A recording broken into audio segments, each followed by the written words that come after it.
শিল্পী হিসেবে আমরা এফডিসি বা শিল্পী সমিতিতে সঠিক মূল্যায়ন পাচ্ছি না। অনেক সময় অপমানিত হতে হয় আমাদের। এটা নিয়ে নিজেদের মধ্যে হতাশায় কাজ করে, যে কারণে মানসিক ও শারীরিকভাবে দিন দিন দুর্বল হয়ে পড়ছি। একই হতাশা টেলি ভাইয়ের মধ্যেও ছিল, যে কারণে তিনি এত তাড়াতাড়ি চলে গেলেন। মাঝে মধ্যে মনে হয় আমি কেন মারা যাচ্ছি না, আল্লাহ যেন আমাকে তুলে নেন। বাংলা চলচ্চিত্রের প্রখ্যাত কৌতুক অভিনেতা টেলি সামাদের তৃতীয় জানাজায় এসে এসব কথা বললেন চলচ্চিত্র অভিনেত্রী নাসরিন। রবিবার অর্থাৎ 7ই মার্চ এফডিসিতে দুপুর 12:30টায় টেলি সামাদের জানাজা সম্পন্ন হয়। এর আগে ফুল দিয়ে তাকে শ্রদ্ধা জানান তার দীর্ঘদিনের কর্মস্থলের শিল্পী ও কলাকৌশলীরা। হতাশা প্রকাশ করে নাসরিন বলেন, এখন এফডিসিতে কোন অনুষ্ঠান হলে আমরা দাওয়াত পাই না। জানাজা বা দোয়া হলে দাওয়াত ছাড়া আসা যায় বা সবসময় আসি, কিন্তু অনুষ্ঠানে আসতে লজ্জা করে।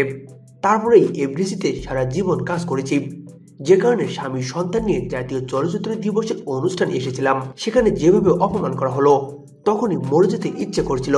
গত 4 এপ্রিল এফডিসিতে চলচ্চিত্র দিবসের অনুষ্ঠানে ঘটে যাওয়ার ঘটনাটি বলেন নাসরিন।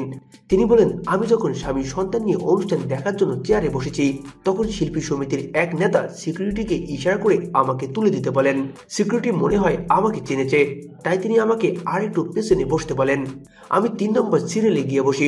তার কিছুক্ষণ পর আবার সেই নেতা আবার আরেকজন সিকিউরিটিকে আমাকে দেখিয়ে কিছু বলেন।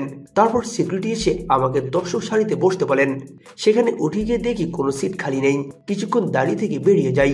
নাসরিন আরো বলেন, চলচ্চিত্র দিবসে যারা মঞ্চে নাচ করেছেন, আমি নাসরিন এদের অনেকের চেয়ে বেশি ছবিতে কাজ করেছি।